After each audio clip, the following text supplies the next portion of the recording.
14 ஆண்டுகள் வனவாசம் போனார் ஸ்ரீராமர். பல மாதங்கள் சீதாதேவியை பிரிந்து சிறை தண்டனை பெற்றது போல வேதனை அடைந்தார்.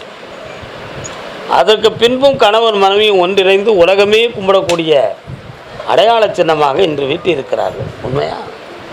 பிரிவெல்லாம் பிரிவுமல்ல, இணைப்பெல்லாம் இணைப்பும் அல்ல. விதி மாறிவிட்டால் விபரீதமெல்லாம் தானாக பறந்துவிடும். அணி கொடுத்தனம் போகவில்லை என்றால் கிரகப்படி ஒருத்தருடைய உடம்புக்கு பிரச்சனை வரும். உடன்பிறப்பு அல்லது பெற்றோர்கள்.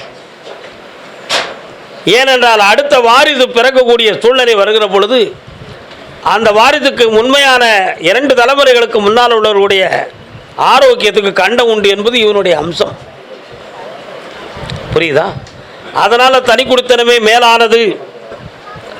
அது கிரகங்கள் படுத்துகின்ற ஒரு விதிக்கு இவன் பொண்டாட்டிய குற்றவாளின்னு சொன்னால் அது ஏற்றுக்கொள்ளக்கூடியதல்ல மகளே. அதனால் மிகவும் தன்மையோடு தர்மத்தோடு இவர்களை இனிமையாக தனிமையாக வாழ வைப்பதே மேலானது. கால் வந்துட்டு வாங்க. வேற என்னப்பா வேணும்? அவன் மனத்தை பக்குவப்படுத்தி ஒருங்கிணைந்து கொண்டு வரேன். தை மாதத்திலிருந்து தனி குடித்தனமாக மாற்றிக்கொள்ளுங்கள். இதை மீறி நீங்கள் நடந்துக்கிட்டீங்கன்னா என்கிட்ட எந்த வரமும் கேட்க வர வேண்டாம். உங்கள் கற்பனைப்படியே நீங்கள் நடந்து கொள்ளுங்கள். வேற என்ன வேணும்?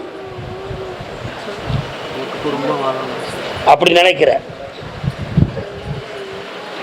எல்லா வல்ல கருப்பசுவாமிக்கு நடக்க போறதை நான் சொல்லிட்டேன். நல்லா புரிஞ்சுக்கணும். உன் சகோதரி, உன் பெற்றோர்கள் இவர்களுக்கு எந்த ஒரு ஆபத்தும் பிரச்சனையும் வராமல் இருக்கிறதுக்கு வழியை நான் சொல்லிட்டேன். அதுவே நடக்கும், வெற்றியும் கிடைக்கும். கூட்டு குடும்பம் என்பது உள்ளத்தால் தானே தவிர உருவத்தால் அல்ல என்பதை புரிந்து கொள். வெற்றி கிடைக்கும்.